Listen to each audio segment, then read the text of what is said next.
Hello বন্ধুরা, তোমাদেরকে আজকের আমি একটা কেক তৈরি করা দেখাবো। কেননা আজকে তো 25শে ডিসেম্বর, তাই এই চিনি নিয়ে নিয়েছি এক বাটি চিনিটা 250 গ্রাম ছিল। আর সেই চিনিটা পেস্ট করে নিলাম, কেননা গোটা চিনিটা দেওয়ার থেকে গুঁড়ো করে নিলে ভালো হবে কেকটা, তাই গুঁড়ো করে নিলাম। আর যতটা চিনি তার হাফ তেল, চিনিটা ছিল এক বাটি, তাই আমি হাফ বাটি তেল নিয়েছি। তেলটা এই দিয়ে দেব, আর তাতে এক বাটি ময়দা, এই চিনিটার মধ্যে আমি তেলটা দিয়ে দিলাম। যতটা চিনি ততটা ময়দা, তার হাফ তেল।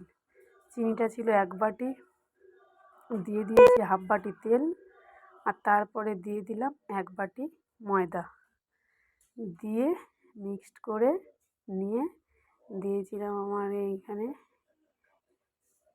খাওয়ার সোডা ছিল না, বেকিং পাউডার, বেকিং পাউডার ছিল, ওটাই দিয়েছিল 1 চামচ। দিয়ে এই দুধ দিয়ে দুধটা জাল দেওয়া ছিল, গরম করা ছিল, হালকা গরম, এই অল্প অল্প করে দিয়ে মিক্সড করছি। আর এর গলাটা হবে এই যেমন দেখছো পাতলা, এরকমই হবে।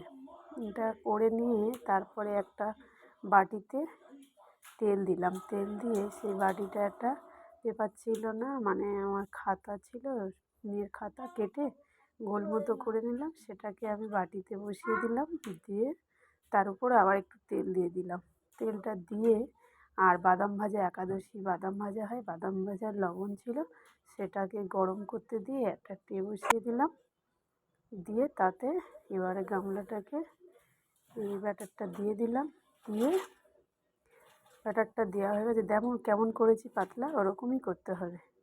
এভাবে করে তারপরে এটা ঝাঁকিয়ে নিলাম, কেননা অনেক সময় ভিতরে হাওয়া ঢুকলে একটু পুরোটা তলাটাই হয় না, তাই ওটা ঝাঁকিয়ে নিলাম। এবার একটু কিশমিশ ছিল, কাজু ছিল, হালকা করে দিয়ে দিলাম, কেননা 25শে ডিসেম্বর একটু স্পেশাল দিন। আর ভাবলাম আমার গোপালকে একটু কেক দেবো না, আমরা খাবো, তাই আমরাও একাদশী এসছে কাল, তাই নিরামিষই, আমরাও খাইনি, এই কেকটা বানালাম, ভাবলাম গোপালও খাবে আমরাও খাবো।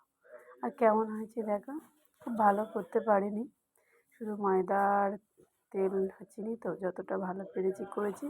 এই আমার গোপাল সোনাকে দিলাম, জল দিয়ে খেতে দিয়ে দেবো, তারপর রাতে আমরা এটা খাবো। কারণ আমাদের আয় বছর 25শে ডিসেম্বর কেক খাওয়া হয়নি, কেননা আমাদের তার আগে খেয়েছি, কিন্তু 25শে ডিসেম্বর খাওয়া হয়নি, নিরামিষই, কালকে একাদশী।